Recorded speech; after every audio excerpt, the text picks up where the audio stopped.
Paz do Senhor, igreja. Glória a Deus. Pode tomar o seu lugar, por favor.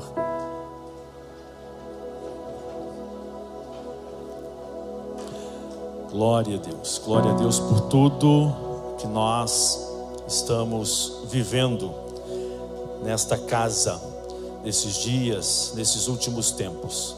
Cada dia, a gente vai falar um pouquinho sobre isso aqui. Cada dia uma novidade, não é? Nós vivemos em novidade de vida, de fé em fé, de glória em glória.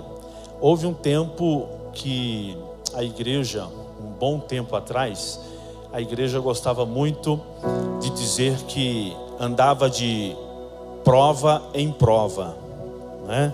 Alguns se lembram dessa canção, desse corinho.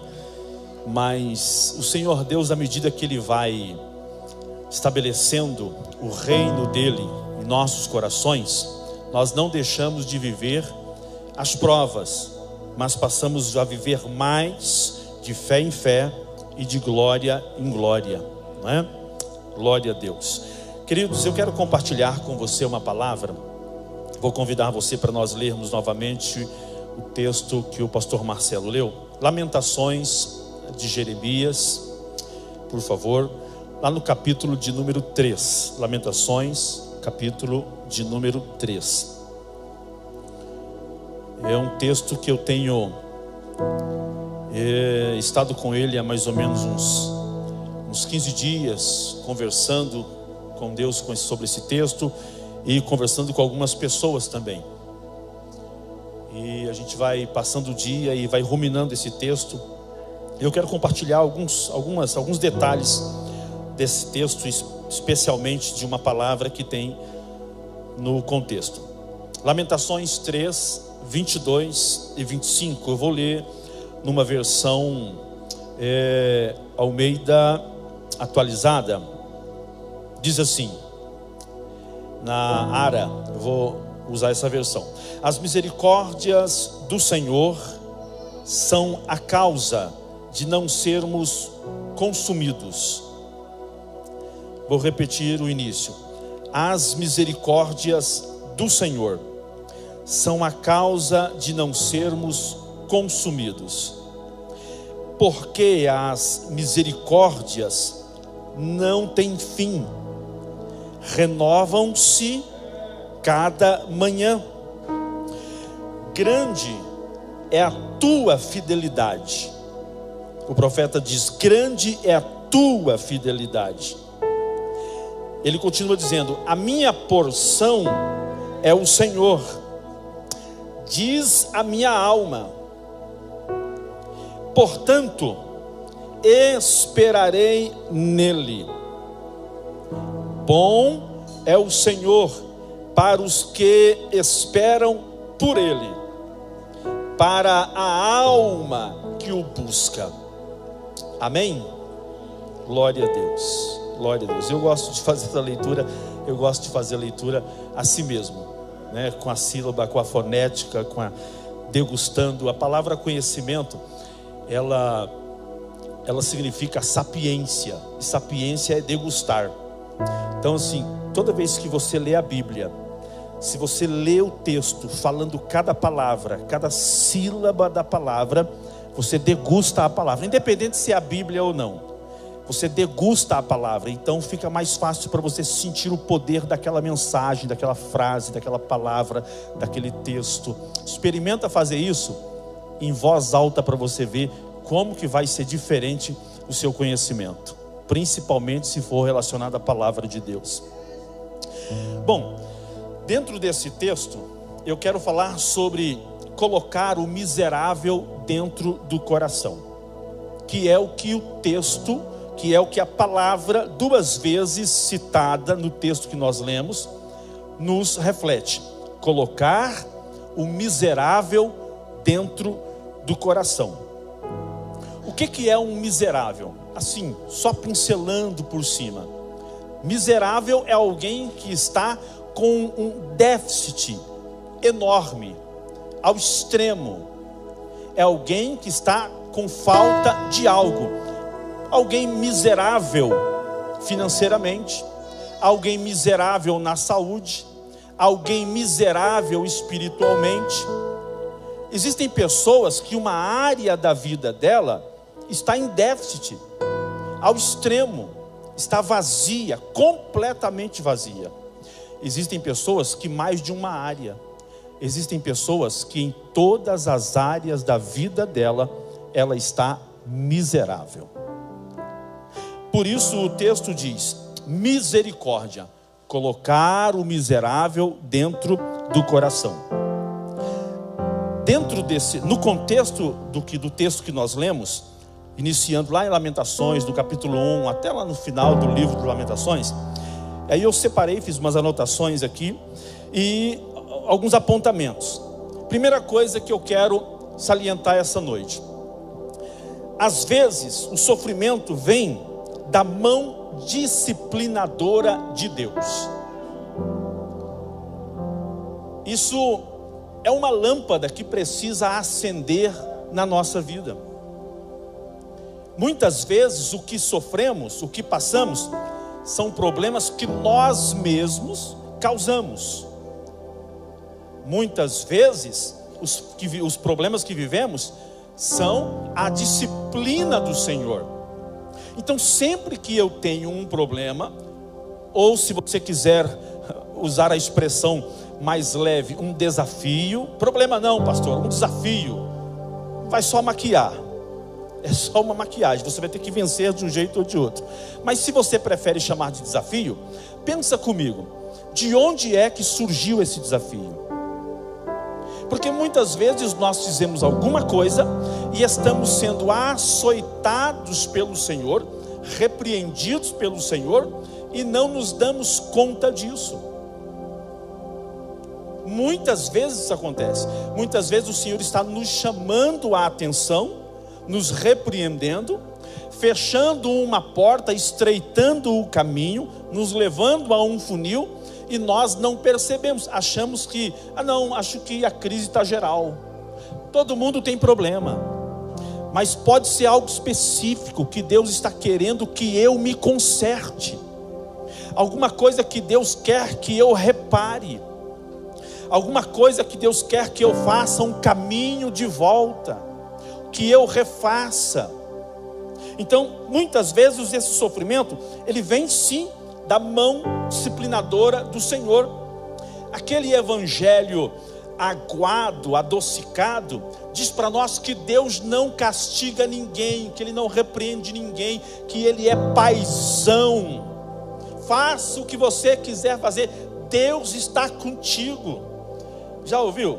Uma vez eu estava num culto, numa consagração, numa igreja lá em Brasília, e eu vi um profeta entregar uma profecia mais ou menos. Irmãos, pasmem, o profeta chegou, entregou para o dono da empresa onde estava sendo realizado o culto, disse assim: olha, eis meu servo que eu estou contigo. Top, né? Até aí tudo bem. Mas aí quando ele diz: eis meu servo que eu estou contigo e não abro, aí eu fiquei assim olhando. Tu verás que eu sou 10 da tua vida. E aí foi, irmãos, sabe? E aí foi, quase que Jesus senta e coloca ele lá em cima, tá? Quase que o profeta tira Jesus e coloca o irmão, o dono da empresa, lá em cima. A gente tem que acender essa lâmpada, porque o Senhor cuida dos seus servos. A gente vai ver isso aqui. Vamos lá. Eu quero salientar um outro texto, se puder ir projetando para mim aqui, por gentileza.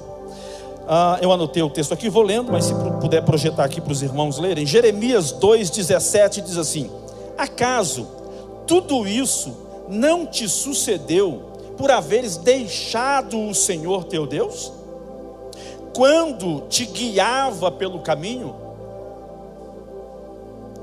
Será que alguma coisa não está errada, porque em algum momento eu quebrei uma aliança? Esses dias eu ouvi o pastor falar aqui sobre Daniel, sobre o jejum de Daniel, né, pastor? Que as pessoas fazem lá o jejum de 21 dias. e aí eu vou tirar a carne, eu vou tirar o doce, a Coca-Cola. E como o pastor já disse, o jejum não foi 21 dias, né? Mas o jejum de Daniel, independente se foi 3 anos, a vida inteira, 7 dias, se você faz 21, se você faz 40, mas o jejum de Daniel não era um jejum para deixar de comer chocolate, tomar sorvete ou comer os manjares gostosos só. O jejum de Daniel era para ele não quebrar princípios, porque se ele comesse o que o rei oferecia, ele quebraria princípios que ele tinha aprendido na terra dele. Então nós precisamos não quebrar princípios. Quando eu quebro um princípio, certamente eu terei que responder por isso. Uma certa feita um pastor ministrou, o pastor João Batista, diretor do Instituto Bíblico lá em Goiás. Ele disse assim: olha, se você pecar, não se preocupe com o diabo, fique tranquilo, o diabo não vai te matar. Tem gente que peca, erra, faz e acontece e fica: meu Deus, eu pequei, o diabo vai me pegar. E aí começa a fugir. O diabo vai me pegar porque eu pequei, eu caí, e o diabo. Ele disse: não, fica tranquilo, o diabo está, ó. Agora tenha temor, tenha medo, tenha pavor, estremeça, porque Deus está vindo. Se há alguém que você vai ter que encontrar, que eu terei que encontrar quando eu peco, não é com o diabo, eu terei que encontrar com o Senhor. Ele disse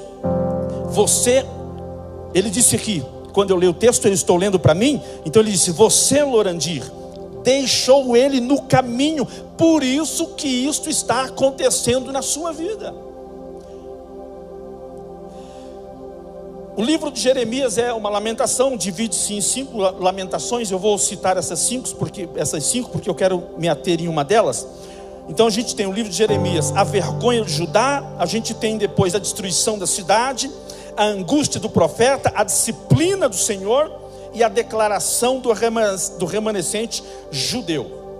Então a gente tem essas lamentações do profeta Jeremias. É um caos que acontece na vida do povo de Judá. É um caos que acontece na cidade de Jerusalém. Para você ter ideia, Nabucodonosor fez um caminho de sangue de Jerusalém até na Babilônia. Ele pegava os judeus e pendurava os judeus crucificados em estacas, não mortos, vivos, para morrer durante o tempo, pendurado, para que as outras nações soubessem quem ele era e para humilhar o Deus de Israel. Olha aí, vocês não acreditam em Deus? Olha o que eu faço com vocês. E pega o povo de Deus e pendura em estaca até chegar na Babilônia. Um caminho de sangue Nabucodonosor fez. Você pode imaginar a carnificina que houve em Jerusalém, em Judá, a destruição, a doença, a peste, a fome. Por que isso aconteceu? Porque o povo pecou contra o Senhor, porque deixou de obedecer os seus preceitos, porque o abandonou no caminho.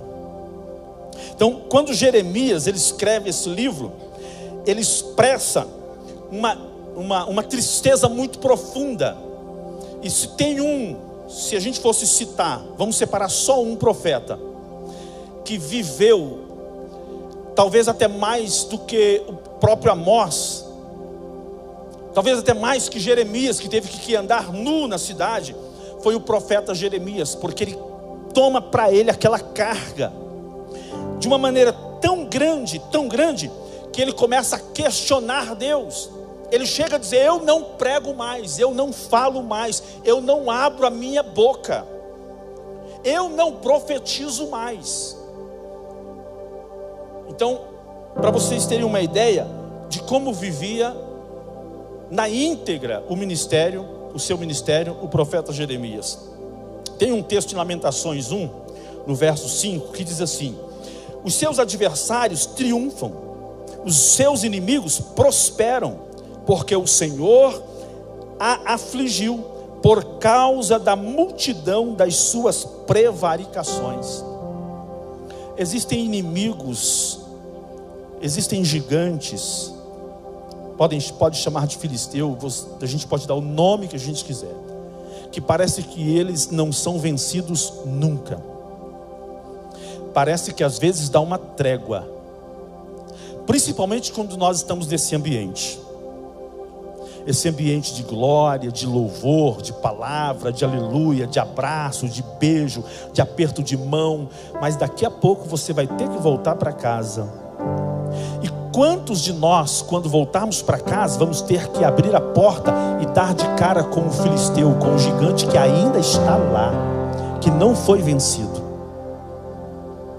E por que ele não foi vencido? Porque o nosso Deus é fraco? Porque o nosso Deus não atenta para nós? Claro que não, querido. Porque em algum lugar, em algum momento, eu quebrei um princípio e dei legalidade por inimigo humilhar-me, por inimigo continuar se sobressaindo sobre mim. Eu quero ler um outro texto com você. Jeremias capítulo 1, o verso 13 até o verso 16. Olha o que diz esse texto. A transgressão do povo era tão grande. Olha o que diz o texto. Outra vez me veio a palavra do Senhor dizendo: o que você está vendo? Eu respondi: vejo uma panela ao fogo, cuja boca se inclina para o norte. Disse o Senhor: do norte se levantará o mal sobre todos os habitantes da terra. Verso 15: pois eis que convosco todas as tribos do reino do norte, diz o Senhor, e virão, e cada reino porá o seu trono à entrada das portas de Jerusalém, e contra todos os seus muros em redor, e contra todas as cidades de Judá. Verso 16: pronunciarei contra os moradores desta terra as minhas sentenças, por causa de toda a malícia deles, pois me deixaram a mim e queimaram incenso a deuses estranhos e adoraram as obras das suas próprias mãos. Quando nós estávamos pastoreando em Aracaju, por várias vezes, irmãos que iam à igreja, saíam da igreja e iam para o centro espírita. Saíam da igreja e iam realizar trabalho de despacho. E a gente fica meio que impressionado com isso, achando que isso é uma coisa lá de Aracaju. Embora lá tenha o maior centro de nagô do país. Embora lá seja o quintal da Bahia, como algumas pessoas falam. Mas será que não é uma realidade de muitos de nós, que no momento nós estamos com o Senhor, em outro momento nós estamos com os ídolos? Em um momento nós estamos na mesa do Senhor, em outro momento na mesa do adversário. Em um momento a nossa boca ela jorra água doce, em outro momento água amarga. Será que nós não estamos vivendo esse sincretismo e apresentando ao Senhor ofertas, fogo estranho? Bom, eu acho que Jeremias também não esperaria tanto glória a Deus, tanto aleluia, tanto uau. Eu acho também que Jeremias não esperaria. Mas não foi só Jeremias, eu já disse para vocês, os demais profetas também viveram essa mesma realidade, né? Bom, de repente, no meio do livro de Lamentações, Jeremias ele entra em parafuso. Jeremias olha para o povo e se contorce de compaixão, de pena, de misericórdia. Há uma mistura de sentimento. Ele olha para Deus e vê o juízo. Ele olha para o povo e o povo não está aguentando mais. Já viu quando o pai está surrando o filho e passou da conta e a mãe não está aguentando mais e começa a pedir para parar? Os antigos faziam muito isso, né? Os mais novos aprenderam que não é assim que se faz, mas os antigos faziam muito isso. Quando alguém está apanhando muito e você quer tirar alguém porque você sabe que aquela pessoa não aguenta mais, Jeremias está olhando para o povo de Judá e dizendo: esse povo não aguenta mais. Ele olha para Deus e o juízo ainda não acabou.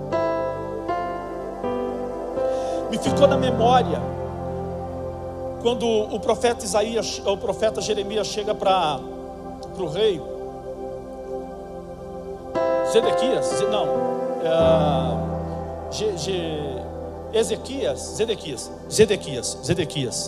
Zedequias. E Nabucodonosor está cercada, ele cercou, sitiou Jerusalém, Jerusalém. E o profeta chega para o rei e diz: você só precisa se render. Deus falou para mim que se você se render, você vai viver. Deus vai cuidar de você, vai cuidar dos seus filhos. Olha para a situação do povo, você não tem compaixão do povo, você só precisa se render. Às vezes a situação está tão ruim em casa, tão difícil na família, está desgraçando tudo, e a gente está ali duro, o orgulho firme, a arrogância firme, a soberba firme, porque eu sei, porque eu posso, porque é a força do meu braço. E Jeremias está dizendo, o Espírito do Senhor está dizendo: você só precisa se render, só se rende, só se rende. Se você se render, Deus vai tomar conta, deixa Ele trabalhar. E a gente empurra Deus para o lado e diz: não, quem governa sou eu, quem trabalha sou eu, quem paga as contas sou eu. A gente coloca o euzão na frente. E o rei então endurece o coração, e Deus usa Jeremias e diz: tudo bem então, a morte dos seus filhos serão a última coisa que você vai ver, porque depois disso você ficará cego, terá os seus olhos furados, por causa da dureza do coração. Teria como voltar a cegueira do rei, ainda que ele caísse de joelhos depois e se arrependesse. Uns meses atrás eu estava conversando com o Gabriel, e ele disse assim: pai, eu li alguma coisa. Ele falou para mim que tinha lido alguma coisa e falou assim: existem coisas que não voltam atrás. A gente precisa tomar muito cuidado, porque tem coisas que são irreparáveis. Às vezes as pessoas falam assim: olha que maravilha, Sansão matou mais no dia da sua morte do que em todo o seu ministério. E aí eu fico me perguntando: onde está a glória? Porque Sansão fracassou, teve os olhos furados, viveu uma vida. Onde está a glória? Só porque morreu mais gente no ministério, na morte dele, do que em todo o seu ministério? A glória não era essa, o projeto não era esse, não era esse o plano. O plano não era você morrer para a sua família viver, o plano era você e a sua família viver e desfrutar do plano de Deus. Mas o ego, a arrogância levou isso. Foi o que aconteceu com o rei. Jeremias entra em parafuso, não aguenta mais. Aí Jeremias começa a indagar a teologia que ele vive, e ele diz: Deus, onde é que o Senhor está? Ele começa a indagar e diz: Deus, onde o Senhor está? O que é que o Senhor está fazendo com o seu povo? Eu não acredito que o Senhor fez isso com o templo, com a sua casa. Olha para a cidade, olha para a nação. Deus, não entendo mais. Ele começa a questionar.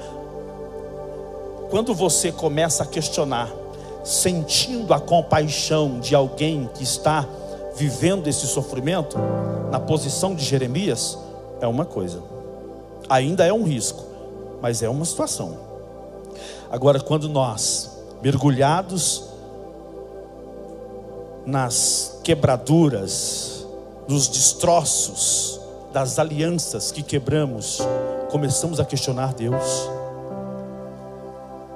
Esses dias eu conversando com uma senhora, e ela disse: meu filho foi morto, e eu estou com tanta raiva, que eu quero pegar uma arma, e eu quero correr lá e descarregar a arma no assassino do meu filho. Eu só não faço isso porque eu sou crente. Ela falou, eu disse para ela assim: mas você já falou isso para Jesus?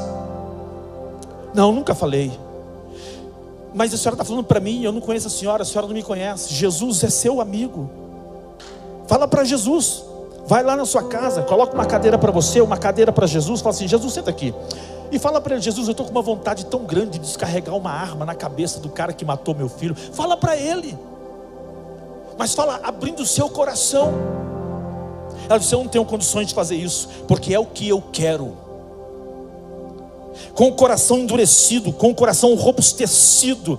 E aí ela pergunta: por que Deus? Mas eu sei que Deus vai fazer justiça. Aí eu disse para ela: vai, Jesus vai fazer desse assassino um pastor, um crente, um salvo. Aí ela pirou. Aí ela ficou brava demais. Mas o que eu quero dizer para vocês, irmãos, é que quando nós chamamos Deus para a justiça, um pastor amigo meu, o pastor Cleito, já dorme no Senhor, ele dizia assim: ó, cuidado quando você chama Deus para fazer justiça. Quando Ele vem fazer justiça a seu favor, Ele passa primeiro na sua casa. Se eu disser: Deus faça justiça, Deus faça justiça, Ele vai vir, mas Ele vai passar primeiro lá em casa. Aí o profeta Isaías, ele diz assim: ó, ai, se o Senhor nos visitar agora, porque Ele vai encontrar os mendigos na rua, os presos aprisionados. Ele vai encontrar uma desigualdade social. Então é melhor que o Senhor não venha. Existe momentos em nossas vidas que é melhor que o Senhor não venha.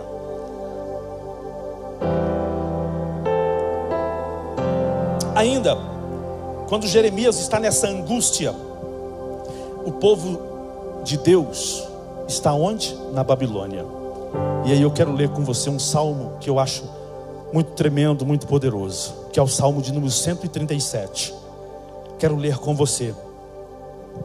Jeremias dizendo: Deus, onde o Senhor está? Olha a situação de Jerusalém, olha a situação do templo, olha a situação do povo, olha a situação da nação. Deus, o que está acontecendo? Onde o Senhor está? E lá na Babilônia o povo está dizendo assim: às margens do rio da Babilônia nós nos assentávamos e chorávamos, lembrando da nossa cidade, lembrando de Sião.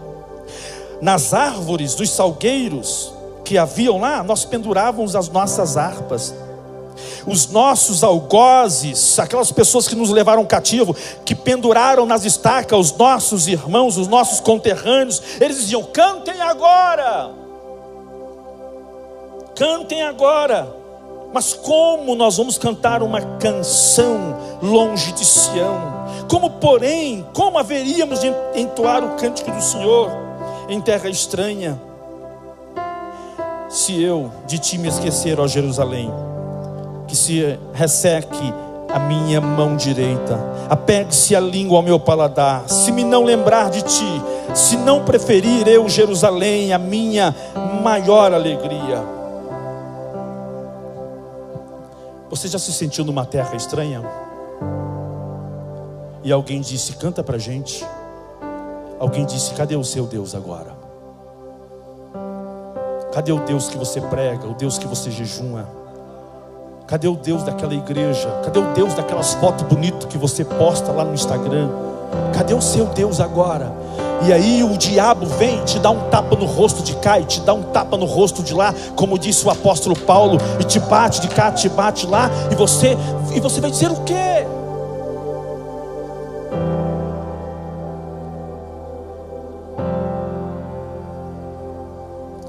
Queridos, nós precisamos reconhecer que o Senhor Deus disciplina o seu povo. E quando Ele disciplina, Ele manifesta o seu amor. Foi Deus que levantou Nabucodonosor. E Deus sabia o que Nabucodonosor ia fazer. Mas Deus tinha um plano. E Jeremias profetiza e diz assim: bem sei eu o plano que tenho acerca de vós, plano de paz e não de mal, para vos dar o fim que vocês desejam. Pastor Lorandiro, o senhor está hoje ministrando uma mensagem, dizendo para nós que nós estamos em pecado e que está tudo acabado, e que todo problema que eu estou vivendo na minha vida é porque eu errei contra o Senhor. E é isso, até aqui é isso, até nesse exato momento é isso. Lê comigo Hebreus capítulo de número 12. Lê comigo Hebreus capítulo de número 12. Olha o versículo de número 5. Diz assim: e estáis esquecidos da exortação, que como a filhos discorre convosco? Deus falando comigo aqui, Deus falando com você. Vocês estão esquecidos da exortação, de como Deus está trabalhando em você? Eu vou parar aqui a leitura e vou fazer igual os pregadores famosos. Diga comigo assim: Deus está trabalhando em mim. Diga: eu estou em obras. Diga: Deus não desistiu de mim, Ele está trabalhando em mim.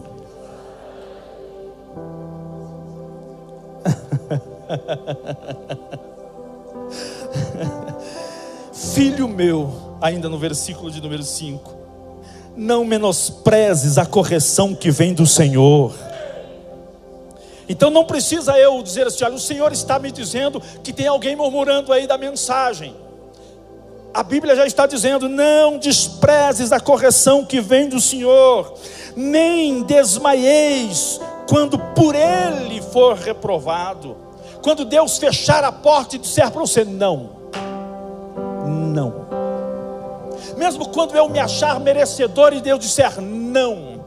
Mesmo quando o peso da meritocracia estiver em mim e Deus falar para você não, porque Ele é soberano, Ele vê aonde eu não vejo. Verso 6: porque o Senhor corrige a quem ama, açoita a todo filho a quem recebe. Verso 7: é para a disciplina que perseverais. Deus vos trata como filhos, pois que filho há? Existe algum que o pai não corrige? Existem aqueles que têm pais desnaturados, pais irresponsáveis. Mas o meu Deus não é irresponsável. O meu Deus não nega paternidade. Aleluia, aleluia, aleluia. Toda a disciplina, verso 11, com efeito, no momento não parece ser motivo de alegria, mas de tristeza. Então entristeçam. Sintam tristeza por alguma aliança que você quebrou. Sinta tristeza por uma palavra que você disse. Sinta tristeza por um pensamento que lhe veio, que encontrou lugar no seu coração. Sinta tristeza porque o pastor Lorandir trouxe essa exortação. Precisa haver a tristeza, é importante que haja a tristeza. Mas depois, entretanto, produz fruto pacífico aos que têm sido por ela exercitados, fruto de justiça.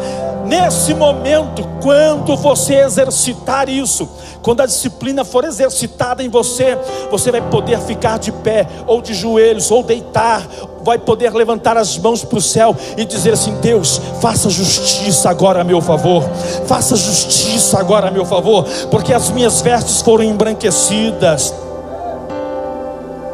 Verso de número 12: por isso, restabelecei as mãos descaídas. A gente usa esse texto aqui para tentar levantar as pessoas, não é? Sempre usamos esse texto isolado para tentar levantar as pessoas. Olha, você que está com os joelhos trêmulos, com as mãos cansadas, levante-se, né?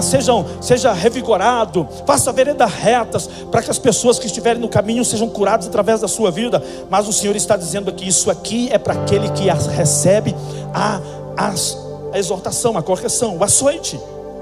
Por isso estabeleci as mãos descaídas, os joelhos trôpegos, e fazei caminhos retos para os pés, para que não se extravie o que é manco, antes seja curado. Tem alguém olhando para mim e vendo a minha desgraça. Tem alguém olhando para mim e vendo o meu pecado. Tem alguém olhando. Há uma enorme, uma grande nuvem de testemunhas. Os anjos do Senhor, os demônios de Satanás, os anjos caídos e os homens estão olhando para mim, estão vendo os meus erros, estão vendo as minhas falhas, e eles são mancos. Muitos são mancos, são aleijados. Muitos estão na lama, e eles estão olhando para mim. Quando o texto diz, aceita a correção, ele está dizendo, seja fortalecido, seja curado, seja reanimado. Porque quando você aceitar a correção, Deus vai levantar. Quando eu aceitar a correção, Deus vai me levantar. Então quem está manco do meu lado vai poder ser curado. Não adianta um manco querer levantar outro. Não adianta um doente querer ajudar o outro.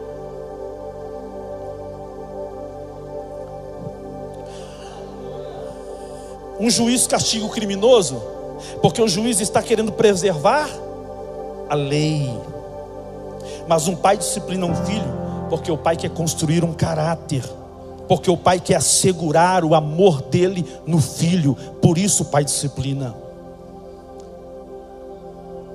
E agora, dentro do texto que nós lemos, Lamentações 3, 22 e 23, diz assim: as misericórdias do Senhor são a causa de não sermos consumidos. Depois que eu percebi o meu pecado, e uso as palavras do profeta Isaías, ai de mim, porque eu vi o Senhor, e eu sou um homem cheio de pecados, eu vou morrer. Aí entra nesse exato momento a misericórdia. A misericórdia do Senhor é a causa de eu não ser consumido. Não é graça, é misericórdia. Diferença de graça, assim, bem por cima, de graça e misericórdia. Graça é quando eu recebo um presente de graça, dado. Toma um presente para você. Você não pediu nada, mas eu vou te dar um presente. Graça é graça. Mas misericórdia não. Misericórdia é quando eu mereço ser punido. Eu mereço ser punido com a morte. Eu merecia ser exterminado, mas a misericórdia do Senhor não permitiu que isso acontecesse. Não é graça ainda, é misericórdia. O problema é que tem muita gente vivendo só de misericórdia, só escapando, só escapa para cá, escapa para lá, escapa para cá, escapa para lá, e nunca vive a graça. Na graça você vai nadar no mar.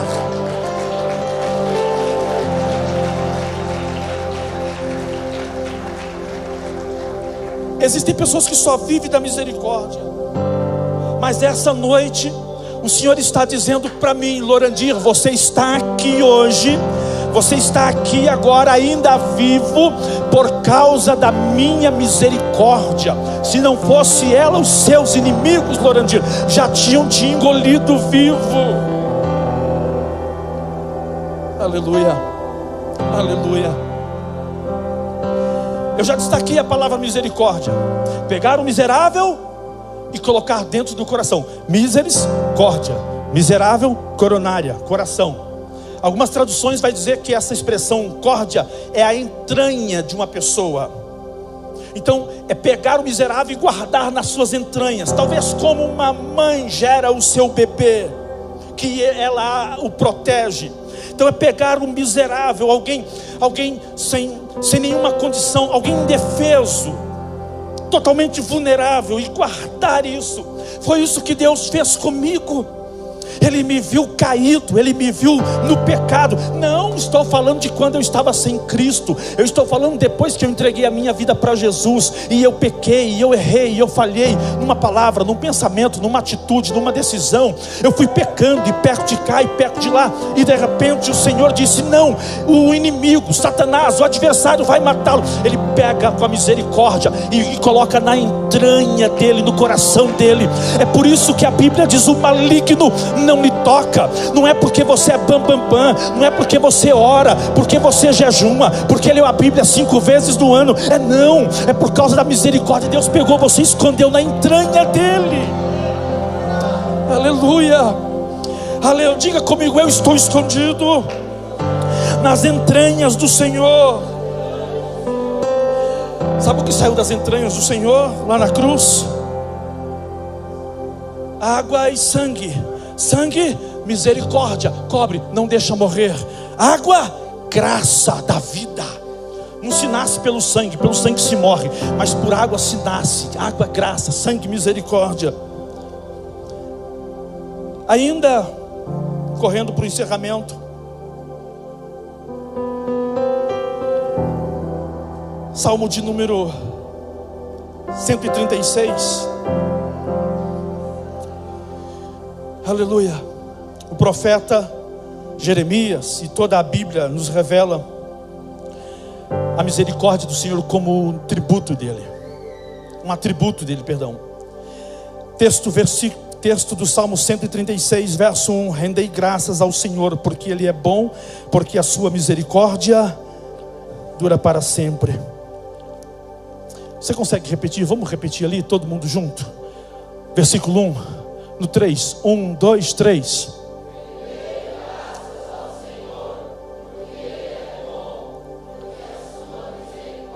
Aleluia. Verso 2. Vai, 1, 2, 3.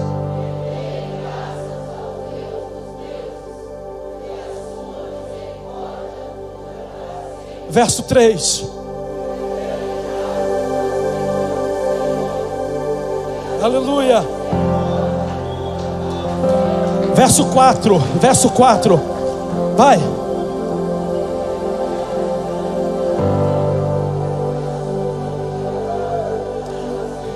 Verso 5.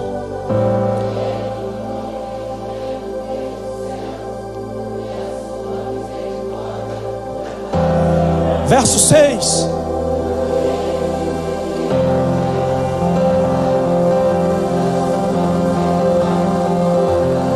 Verso 7.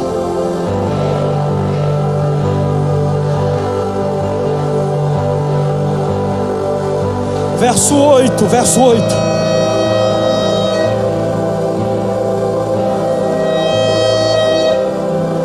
Verso 9, vai.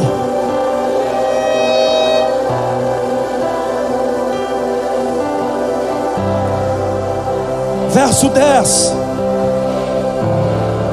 Oh.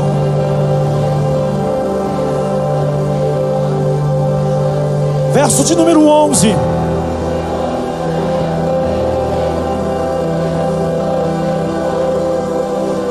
É atributo dele, verso 12.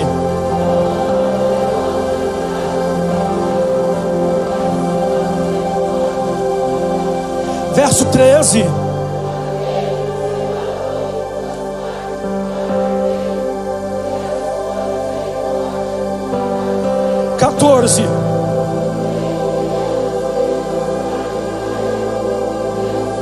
Oh, aleluia. Verso 15.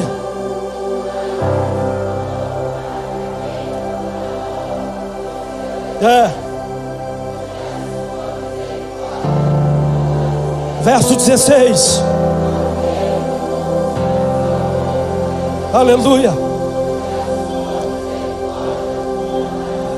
Verso 17.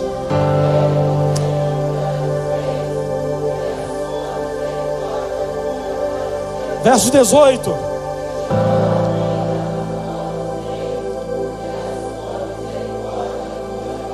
XIX.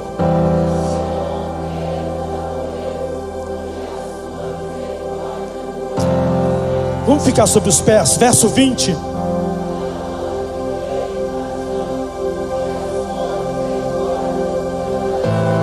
Verso 21.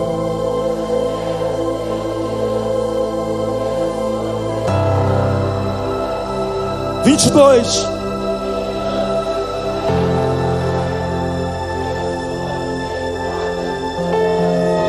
Vinte e três.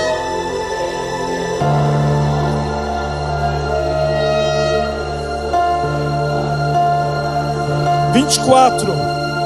Carabaixo e cabaixo e cabaço.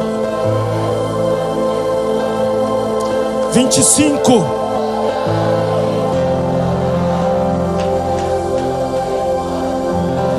Oh, 26.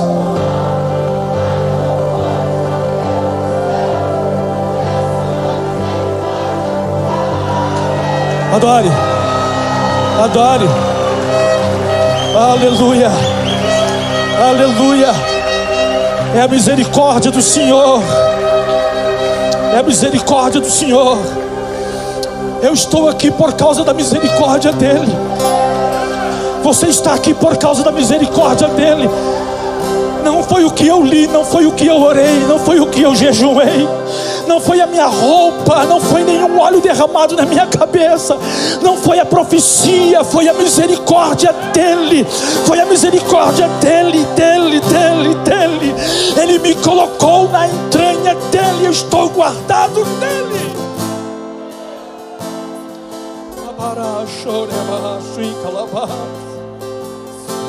Aleluia. Mas eu não quero acabar aqui, não com esse texto. O Senhor, na hora que eu estava escrevendo, no finalzinho, Ele falou comigo assim: o que eu sou na sua vida, você precisa refletir na vida de outras pessoas. E o Senhor me deu um texto para a gente encerrar. O Senhor me deu Lucas 6,36. É uma responsabilidade muito grande. Sede misericordiosos, como também é misericordioso o vosso Pai. Deus disse para mim assim: você precisa colocar pessoas da sua entranha. Não é dizer eu oro por você, meu irmão. Não é mandar uma mensagem, nós vamos orar. Não é colocar uma mãozinha lá. Não é dizer assim: Deus está contigo, viu, irmão? Qualquer coisa me procura. Não. Eu vou dizer para você o que é. Vem aqui, um jovem aqui, vem cá, por favor. Vem cá, você, vem cá. Deus disse para mim assim, ó: é fazer isso aqui, ó. Misericórdia é fazer isso aqui, é andar com Ele. Não é dizer para Ele: quando você precisar me procura. Pode deixar, eu vou orar por você. Colocou uma mãozinha na mensagem dele. Não, é pegar Ele e colocar aqui. E de manhã eu ligar para Ele e dizer assim: como é que você está? E de tarde eu mandar uma mensagem para Ele, assim: meu filho, vamos orar junto. Você vai para a igreja